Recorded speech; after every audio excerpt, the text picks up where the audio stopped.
صراط الذین انعمت علیہم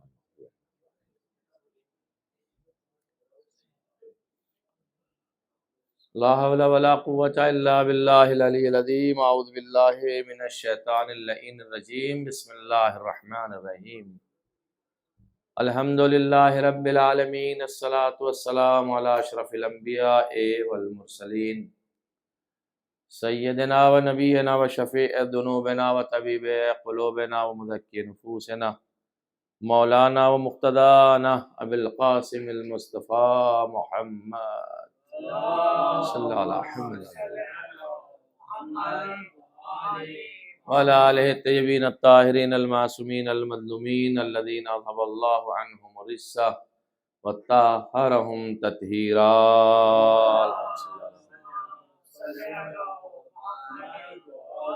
لعنت اللہ علی اعدائہم اجمعین من لیلنا الی قیام یوم الدین اما بعد فقد قال اللہ الحکیم بسم اللہ الرحمن الرحیم یا ایہا الذین آمنوا کتب علیکم الصیام کما کتب علی الذین من قبلکم لعلکم تتقون صلوات پڑھتے محمد علیہ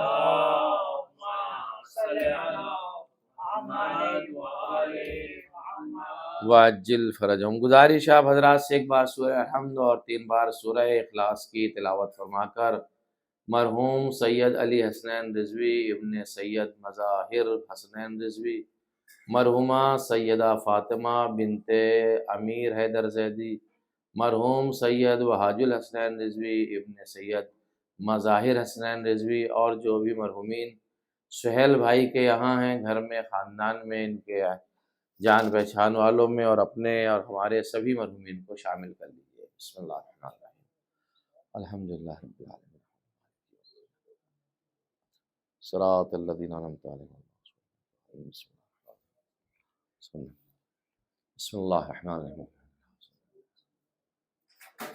قل هو اللہ اللہ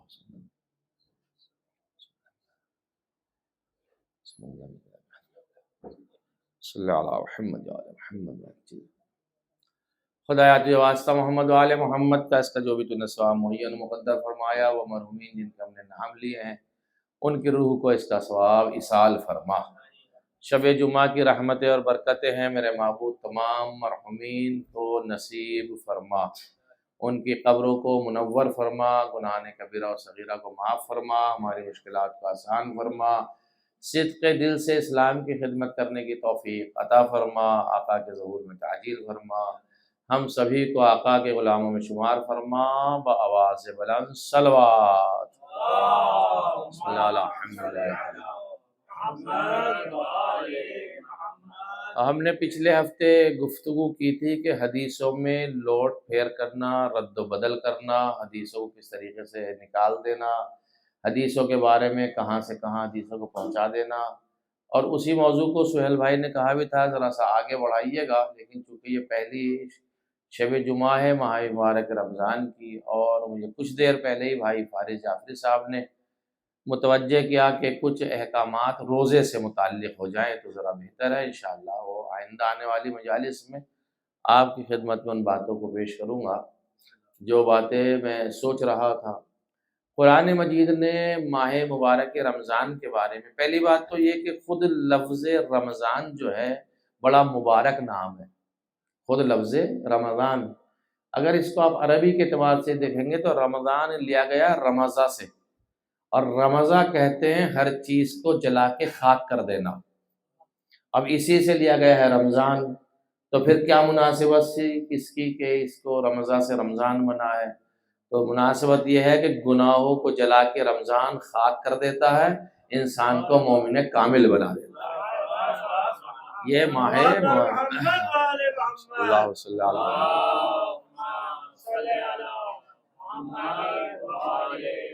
اور رمضان کے معنی پتجھڑ کے بھی ہیں، پتوں کا گر جانا، ختم کا ہو جانا، ایسے ہی گناہ انسان کے ماہ مبارک رمضان میں ختم ہو جاتے ہیں، گر جاتے ہیں، بنجر زمینوں کا آباد ہو جانا، بہت سارے معنی ماہ مبارک رمضان کے لغات کے اندر کیے گئے۔ ان میں سے سب سے اہم جو معنی کیا تھا، جو ہمارے مذہب تشیع کے مفسرین نے بھی اسی آیہ کریمہ کے ذیل میں لکھا ہے، وہ یہی ہے کہ رمضان یعنی رمضان سے جلا کے خاکستر کر دینا، تو رمضان المبارک میں انسانوں کے گناہ جل کے ختم ہو جاتے ہیں اور انسان پاک و پاکیزہ ہو جاتا ہے۔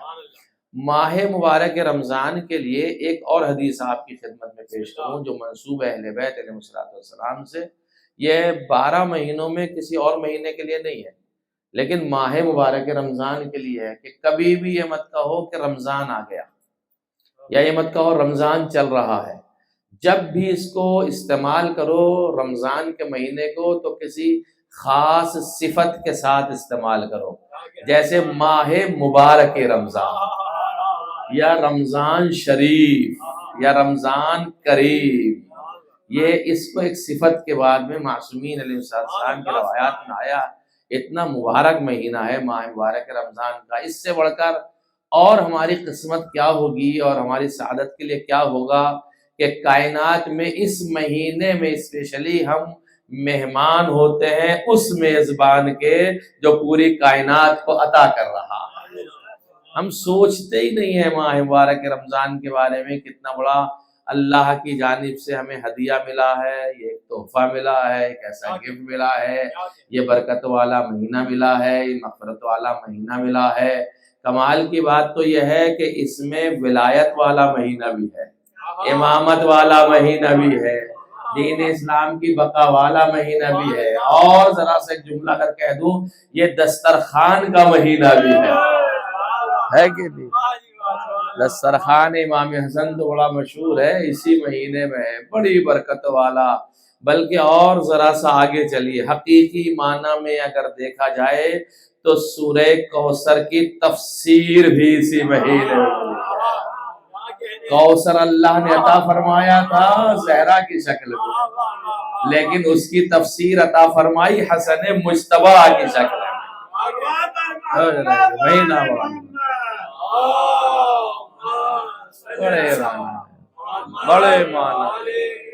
بڑے معنی ہے ماہ مبارک رمضان کے، بہت برکتیں اور بڑی عظمتیں۔ کہا گیا کہ جو ماہ مبارک رمضان میں نہ بخشا گیا تب انتظار کرے روز عرفہ کا، یعنی ماہ مبارک رمضان سے لے کے عرفہ تک کب انتظار کرے گا تاکہ عرفے کے دن بخشا جائے۔ تو بڑا کریم ہے مہینہ، بڑا عظمت والا مہینہ، اس سے بڑھ کر اور کیا ہو سکتا ہے؟ بس ایک بار کو خلوص دل سے اللہ کی بارگاہ میں لو لگا کے تو دیکھیے، بس ایک ہی آواز آئے گی، تو میرا ہو جا میں تیرا ہو جا۔ یہ ماہ مبارک رمضان ہے، اس کی عظمت ہے۔ اے صاحبان ایمان، سورہ بقرہ 183 آیت ہے۔ شروع کے جو 2.5 پارے ہیں تقریباً، پورے 2.5 پارے جو ہیں شروع کے وہ سورہ بقرہ میں آ گئے ہیں، پہلا، دوسرا اور تیسرے پارے کا آدھا یہ سورہ بقرہ ہے پورا، سمجھ رہے ہیں آپ؟ تو یہ اس میں سورہ بقرہ کی جو 183 آیت ہے، 183 آیت ہے، اس میں صریح الفاظ نے اللہ نے اعلان فرمایا، یا ایھا الذین آمنو، اے صاحبان ایمان۔ اچھا، جتنا بھی یہ لفظ ایمان کی بحث ہوئی ہے، جہاں جہاں بھی یا ایھا الذین آمنو آیا ہے، مفسرین لکھا یہ سب کا سب مدینے میں آیا ہے، مکے میں نہیں آیا۔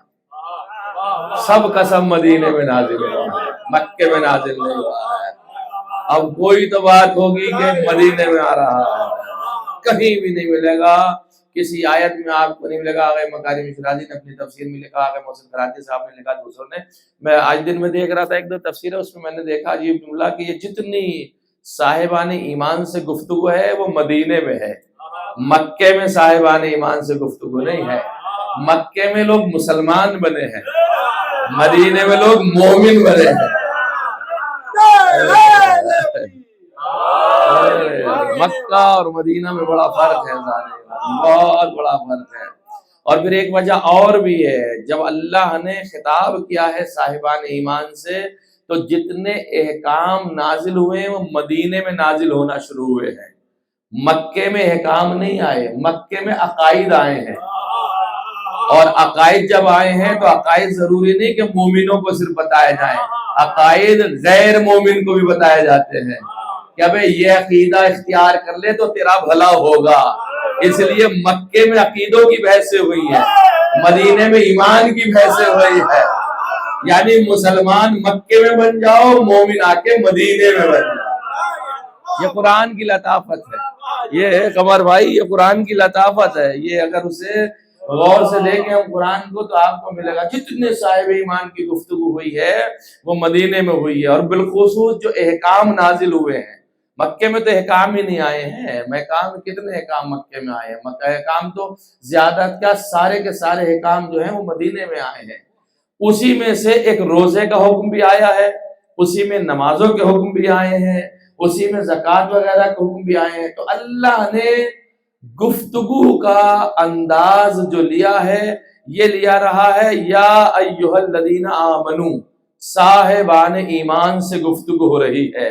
یہاں یہ نہیں کہا یا ایھا الناس، اے لوگو سنو۔ یہ لوگوں کی باتیں مکے میں ہو رہی تھی، مومنوں کی باتیں مدینے میں ہونے لگی ہیں، اور یہ لفظ بالکل ایسا ہی ہے اتنے پیار سے اللہ نے اپنی مخلوق میں صاحبان ایمان سے گفتگو کی ہے، لفظ ایمان سے۔ جیسے میں کسی بچے سے کہا ہے میرے عزیزم، میرا بیٹا، میرے لخت جگر، میری آنکھوں کی ٹھنڈک، میرے پیازے، میری جان، یہ تمام الفاظ اس ایمان میں آ رہے ہیں۔ اللہ کہہ رہا اے میرے پیارو، اے میرے جانے جگر، اللہ کہہ رہا ہے میرے لخت جگر، اللہ کہہ رہا ہے میری آنکھوں کی ٹھنڈک۔ یعنی اللہ صاحبان ایمان سے گفتگو کر رہا ہے، بے ایمانوں کا یہاں کوئی کام نہیں ہے۔ یہاں صرف ایمان کا تذکرہ ہو رہا ہے، ایمان کے اندر ذکر ہو رہا ہے۔ یا ایھا الذین آمنو، اے پیارے ہماری بات تو سن لے۔ یہ لفظ وہی لفظ ہے، بس وہ عربی میں ہے، ہم اردو میں کہتے ہیں میرے جانے جگر میری بات تو سن لے، اے میرے لخت جگر بات تو سن لے، اے میرے عزیزم میری بات تو سن لے۔ یہ وہی یا ایھا الذین آمنو ہے، اور ہر مفسر نے لکھا ہے جہاں جہاں یہ آیت آئی ہے اس سے مراد علی ابن ابی طالب، جہاں ملا علی جہاں جہاں یہ تذکرہ ہوا علی ابن ابی طالب کو خطاب ہو رہا ہے۔ یعنی اللہ کی نگاہ میں سب سے عظیم علی ابن ابی طالب، سب سے پیارا علی ابن ابی طالب، سب سے زیادہ نفس بن کے آیا علی ابن ابی طالب، مرضی پروردگار ٹھہرا علی ابن ابی طالب، مرضی خدا ٹھہرا علی ابن ابی طالب، ولی خدا ٹھہرا علی ابن ابی طالب، وصی رسول ٹھہرا علی ابن ابی طالب، نفسوں میں کی جگہ لی علی ابن ابی طالب، ہر جگہ اے میرے پیارے یا ایھا الذین آمنو، صاحبان ایمان۔ اب اس میں تفاسیر بہت لکھی گئی ہیں۔ کتب علیکم الصیام، تم پہ روزوں کو واجب قرار دیا گیا، لکھا گیا ہے۔ کتبہ ایک فعل مجہول ہے، لکھا گیا ہے تمہارے اوپر روزوں کو۔ کتب علیکم الصیام، تمہارے اوپر روزوں کو لکھ دیا گیا ہے۔ کتب علیکم الصیام کما کتب علی الذین من قبلکم، ایسا نہیں کہ صرف تمہارے اوپر روزے لازم اور ضروری ہیں، تم سے پہلے والی امتوں پہ بھی روزے تھے۔ اب خود قرآن آگے بڑھ کے تفاسیر میں کہتے یہودی جب پریشان ہوتے تھے تو دن بھر کا روزہ مانتے تھے تاکہ ان کی مشکل آسان ہو جائے۔ جناب موسیٰ کسی مشکل میں آتے تھے تو دن بھر کا روزہ مانتے تھے، روزہ رکھنے کے بعد میں اپنی مشکل کو اللہ کی بارگاہ میں پیش کرتے تھے۔ ہر امتوں میں جو انبیاء ما سلف آئی ہیں ان کے اعتبار سے روزے کا حکم ہر امت میں آیا ہے، طور و طریقہ الگ ہے، وہ میں یہ نہیں کہتا، اسلامیات کا مسئلہ الگ ہے، لیکن روزے کا کنسیپٹ ہر جگہ پایا جاتا ہے۔ پھر روزے کا جہاں تک تعلق ہے کتب علیکم الصیام کما کتب علی الذین من قبلکم، تم سے پہلے والوں میں بھی ہے۔ اب اس کا ایک فلسفہ بھی ہے۔ میں کہتا ہوں آپ سے کھانا کھا لو، کیوں کھانا کھا لو؟ صحت بنے گی۔ میں کہتا ہوں تھوڑے سے وٹامن لے لو، کیوں لے لو؟ آپ کی صحت بنے گی۔ میں کہتا ہوں آنکھوں میں سرما لگا لو، کیوں؟ تاکہ آنکھوں کی روشنی بڑھے گی۔ ہر ایک کا نتیجہ ہے کہ نہیں ہے؟ کیوں کیوں کیوں کیوں کیوں؟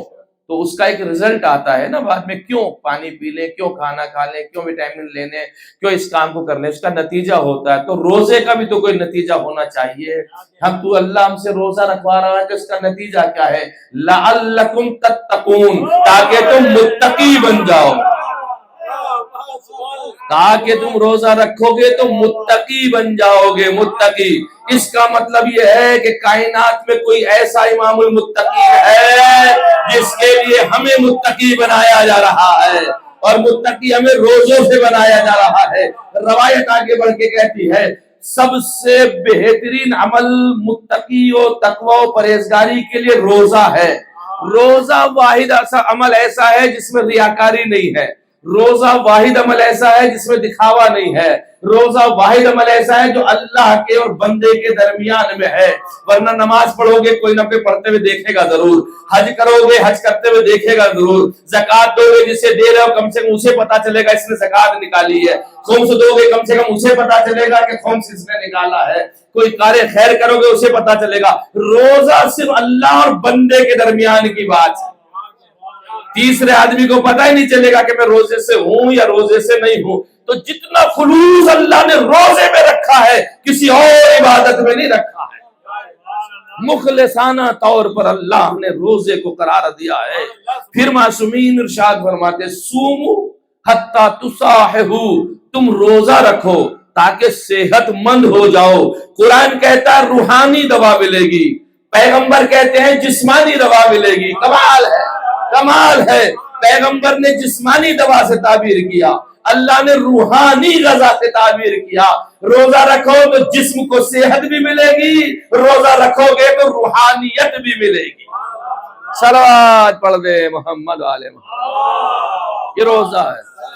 سومو حتی تصاحبو, روزہ رکھو. اچھا, روزہ واحد ایک چیز اور بھی ہے جو آپ کو کسی چیز میں شامل بھی کر رہا. شامل کیسے کر رہا ہے دوسرے لوگوں ذرا سا غور کیجیے گا. ذہن کائنات میں بڑے آدمی ہوں یا چھوٹے آدمی ہوں, مادی اعتبار سے بات کر رہا ہوں, معنوی اعتبار سے نہیں, ورنہ معنوی اعتبار سے تو معلوم نہیں کون کتنا بڑا ہوگا, وہ اللہ جانتا اور وہ بندہ جانتا. مادی اعتبار سے بات کر لیتے ہیں کہ دنیا میں لوگ جو ہوتے ہیں بڑے پیسے والے اور چھوٹے والے اور بیچ والے اور یہ والے, لیکن بھوک سب کو ایک جیسی لگتی ہے, پیاس سب کو ایک جیسی لگتی ہے, چاہے بڑا آدمی ہو یا چھوٹا آدمی ہو. اب میں زیادہ تفصیل کیا بیان کروں گا, بہت ساری باتیں رہ جائیں گی. ورنہ بڑا آدمی جتنا بھی ہوگا, چھوٹا آدمی جتنا بھی غریب ہوگا, بھوک سب کو ایک جیسی لگتی ہے, پیاس سب کو ایک جیسی لگتی ہے. واہ رے خدا کمال ہے تیرے روزے میں, بڑا آدمی روزہ رکھے یا چھوٹا رکھے تو نے مساوات کو قائم کیا ہے. بڑے کو بھی وہی احساس ہوگا, غریب کو بھی وہی احساس ہوگا. یہ روزے کا فلسفہ ہے. اور پھر امام سے جب پوچھا گیا, معصومین علیہ السلام کی طرف روایت منسوب ہے, ماہ مبارک رمضان میں ایک چیز اور یاد رکھیے گا. اب چونکہ ماہ مبارک رمضان میں زیادہ ایکٹیو ہو جاتی ہیں سوشل میڈیا, جیسے واٹس ایپ ہے, انسٹاگرام ہے یا فیس بک ہے یا ہے, اس پہ روایات اور حدیثیں آتی ہیں اور کھٹ کھٹ فارورڈ کر دیتے ہیں ہم ایک دوسرے کو. اہل بیت علیہ السلام کی طرف کسی غلط چیز کو منسوب کرنے سے روزہ باطل ہو جاتا ہے. اگر کسی سے بحث کر لی, نہیں امام نے ارشاد فرمایا اور ہمیں معلوم نہیں امام نے ارشاد فرمایا یا امام نے ارشاد نہیں فرمایا, تو تمام مراجعین کرام کہتے ہیں غلط جھوٹی نسبت اہل بیت کی طرف دینے سے, اللہ کی طرف دینے سے روزہ باطل ہو جائے گا. لہذا حدیث آ بھی رہی ہیں, کہیں ہمیں پہنچانی بھی ہیں, تو اس کے نیچے ایک نوٹ لکھ دینا چاہیے, منسوب ہے امام کی طرف, منسوب ہے. اب جس نے نسبت دی وہ جانے, ہماری ذمہ داری ختم ہو گئی ہے. ہم یہ نہیں کہہ سکتے کہ امام نے ارشاد فرمایا, یا پھر ہم کتاب کا حوالہ دے دیں, مطلب مفاتی میں ایسے ہے, یا مثال کے طور فلاں کتاب میں نے ایسے پڑھا ہے, تو بچ جائیں گے. ورنہ اگر غلط نسبت ہو گئی اہل بیت علیہ السلام کے قول کی, اہل بیت علیہ السلام کی طرف, تمہارا روزہ باطل ہو جائے گا. کمال ہے اللہ کا, اللہ اپنے خاص بندوں کی طرف بھی کوئی ایسی جھوٹی نسبت پسند نہیں کرتا ہے, ورنہ تمہاری عبادتوں کو ختم کر دے گا. روزے جیسی تمہاری عبادت ختم ہو گئی ہے جو بندے کے اور اللہ کے درمیان کا معاملہ ہے, تو یہ نمازیں کہاں لے کر کے جاتے ہو جب تک آل محمد کا نور تمہارے سامنے.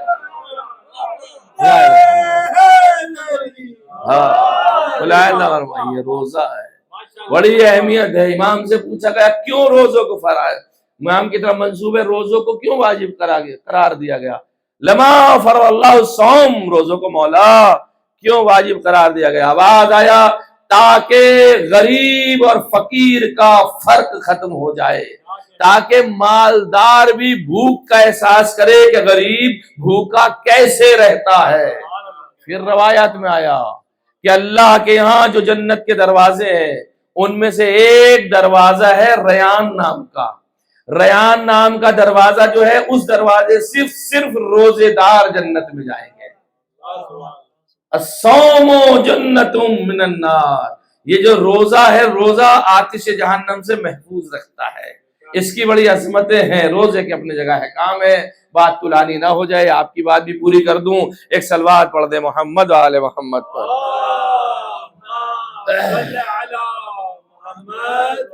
لہذا روزے دار کو یہ چاہیے کہ تمام چیزوں میں ان چیزوں کی بہت زیادہ احتیاط کرے, اس لیے کہ روزے کی حالت میں غلط نسبت دینا, روزے کی حالت میں غلط کسی معصومین علیہ السلام کی طرف نسبتوں کو پیش کرنا ہمارے روزوں کو باطل کر دیتا. کچھ چیزیں ایسی ہیں جن سے روزہ باطل نہیں ہوتا, لیکن مشہور ہمارے ہاں یہ ہے کہ روزہ باطل ہو جاتا ہے, کیونکہ افراد کو ان چیزوں کا معلوم نہیں ہے. لہذا جو کام روزے کی حالت میں جائز ہیں وہ کون کون سے کام ہیں؟ مثلا بال اور ناخن کاٹنا, کوئی حرج نہیں ہے. ماہ مبارک رمضان میں بالوں کو اور ناخنوں کو کاٹا جائے. خضاب اور مہندی لگانا, کوئی حرج نہیں ہے خضاب لگانے میں اور مہندی لگانے میں. انجیکشن لگانا چاہے طاقت ہی کے لیے کیوں نہ ہو, لیکن آغا رہبر معظم انقلاب جو ہے آغا خامنہئی کہتے ہیں اس میں فل عالم کی طرف رجوع کرنا چاہیے, اور بربنائے احتیاط جو طاقت والے انجیکشن ہیں وہ نہیں لگوانے چاہیے. آئی برو بنوا سکتے ہیں, بلیچ کرا سکتے ہیں, تیل اور خوشبو لگانا, یہ خواتین کے بھی تو مسائل وہی ہے نا, صرف مردوں کا تھوڑی خیال کیا گیا جو آپ مسکرا رہے ہیں. اسلام نے تو برابری کا حصہ لیا ہے نا, اور خواتین میں بھی بات جا رہی ہے, ملاحظہ فرمائیے گا. تو لہذا وہ چیزیں جو ہیں تیل اور خوشبو لگانا کوئی حرج نہیں ہے. بغیر سحری کے روزہ رکھنا کوئی حرج نہیں ہے, اگر سحری نہیں کی ہے پھر بھی روزہ ہو سکتا. کھٹی اور لذیذ چیزوں کے تصور یا دیکھتے وقت جو منہ میں پانی آ جاتا ہے وہ پانی نگلنا کوئی حرج نہیں ہے, نگلا جا سکتا ہے, روزہ اس میں صحیح ہے. دمے کی بیماری میں استعمال ہونے والا اسپرے اگر صرف پھیپڑوں تک رہتا ہے کوئی اس کے اشکال نہیں ہے. آنکھ کان میں دوا ڈالنا کوئی اشکال شرعی نہیں پایا جاتا ہے. ناک میں دوا ڈالنا اگر گلے تک نہ پہنچے, کیونکہ ناک میں دوا ڈالنے سے کبھی کبھی گلے تک پہنچتی ہے اور وہ پیٹ میں چلی جاتی ہے, تو لہذا اس سے روزے میں اشکال ہے. لہذا اس وقت ہمیں احتیاط کرنا چاہیے. برش کرنا جبکہ کوئی چیز حلق سے نیچے نہ اترے تو پیس بھی کر سکتے ہیں, مسواک بھی کر سکتے ہیں, لیکن ان میں کچھ چیزیں مکروہ ہیں جو اپنی جگہ پر بیان ہوں گی انشاءاللہ. حمام میں, شاور میں, نل وغیرہ سے نہانے سے روزہ باطل نہیں ہوتا, بلکہ آغا سستانی کے فتوے کے مطابق پورا سر پانی میں ڈبونے سے بھی روزہ باطل نہیں ہوتا. یہ آغا خوئی کا فتویٰ تھا. آغا خوئی ارشاد فرماتے تھے اگر سر کو پانی میں ڈبو لیا ہے تو روزہ باطل ہے, لیکن آغا سستانی احتیاط کرتے ہیں, لیکن پورا سر پانی میں ڈبویا جائے ان کے یہاں روزہ باطل نہیں ہے, لیکن شدید مکروہ ہے. یہ مخصوص مسئلہ آغا سستانی صاحب سے ریلیٹڈ ہے. انہوں نے کہا جو ان کے مقلدین پانی میں سر ڈبویا جا سکتا ہے. آغا خامنہئی کے بھی احتیاط ہے, انہوں نے خود اس وہاں پر بیان کیا ہے کہ ان کے یہاں بھی احتیاط ہے کہ پانی میں سر کو نہ ڈبویا جائے. یہ تمام وہ مسائل ہیں. اسی طریقے سے عزیزان گرامی کچھ چیزیں ہیں روزوں کے اندر جو مکروہات میں آتی ہیں.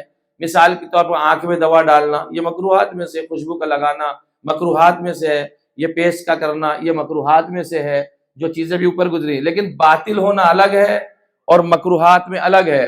مکروہات میں روزے کا ثواب تھوڑا سا کم ہو جائے گا, روزہ باطل نہیں ہوگا.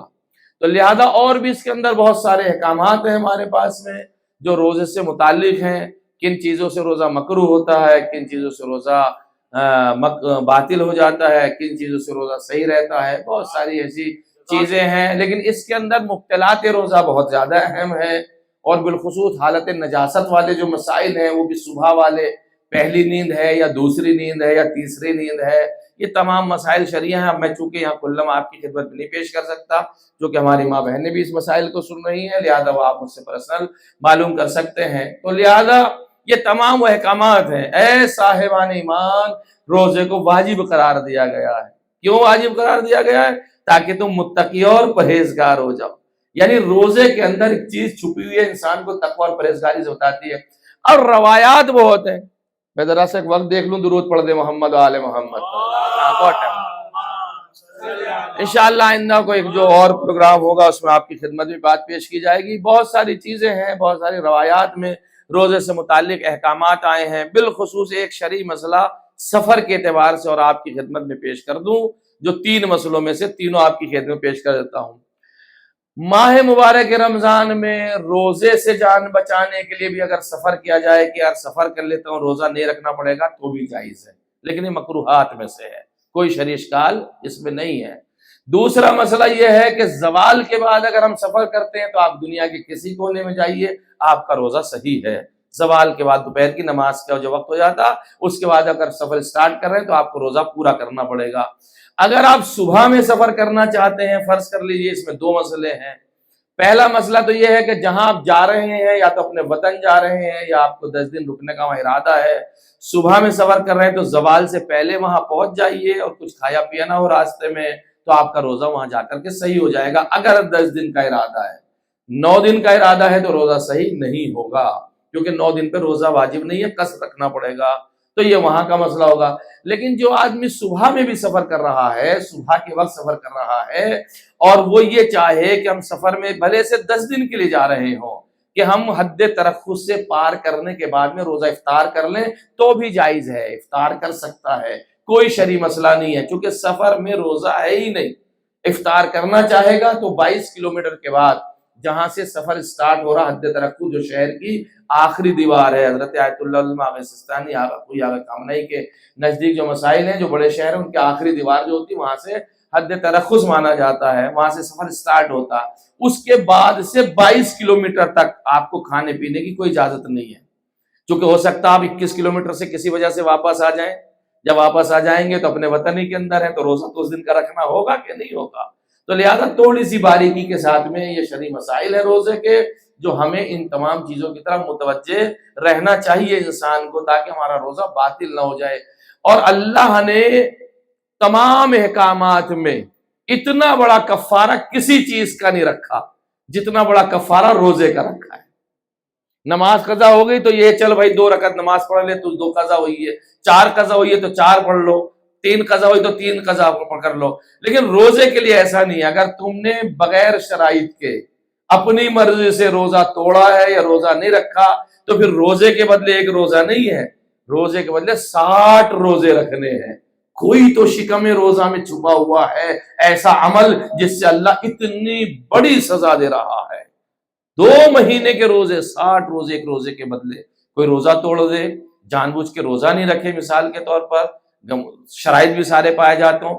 عذر کی بات نہیں کر رہا، عذر میں تو روزہ ہے ہی نہیں، وہ تو عذر ہے، وہ بہت سارے مسائل ہیں کون کون روزہ نہیں رکھ سکتا، وہ ایک الگ پوری بحث ہے.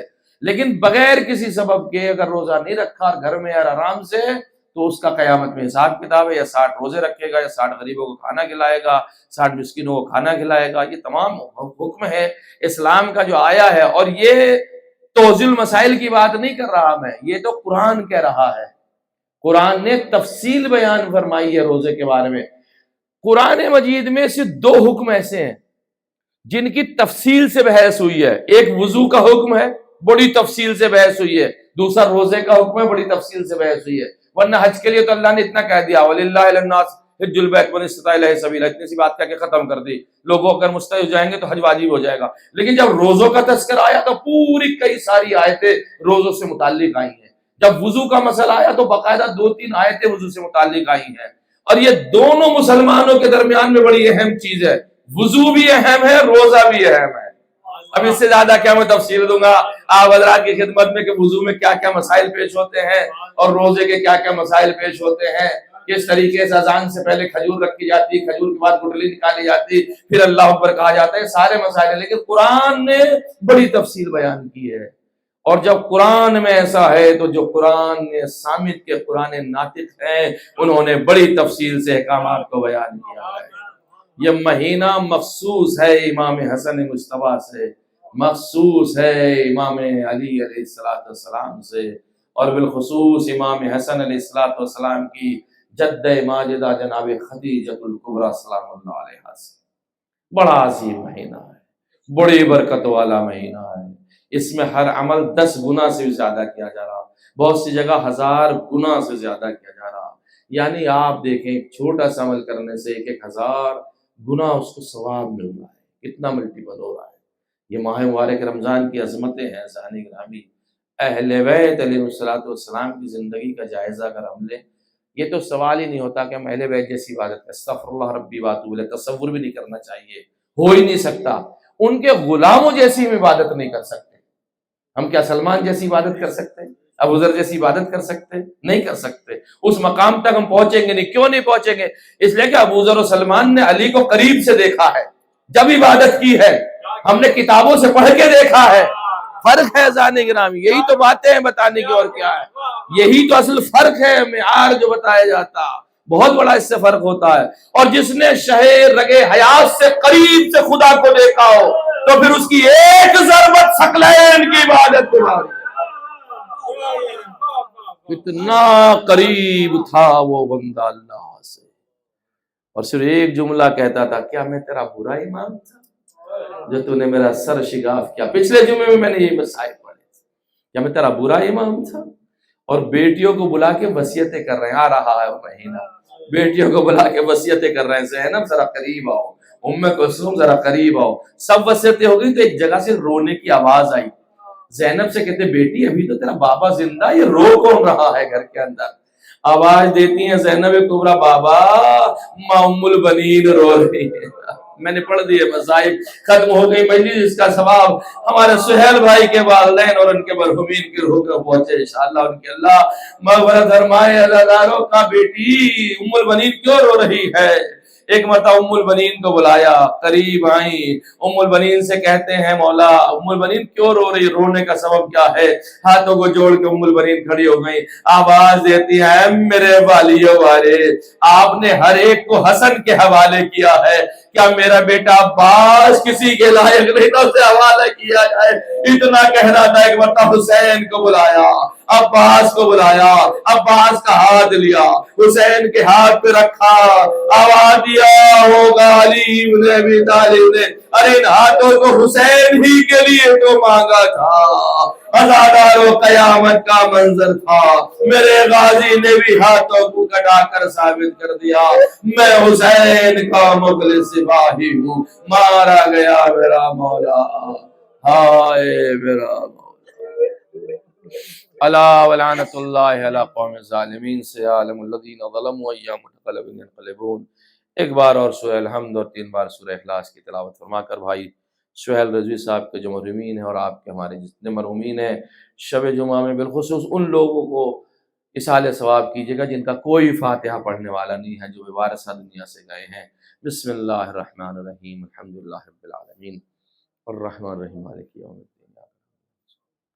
صراط الذین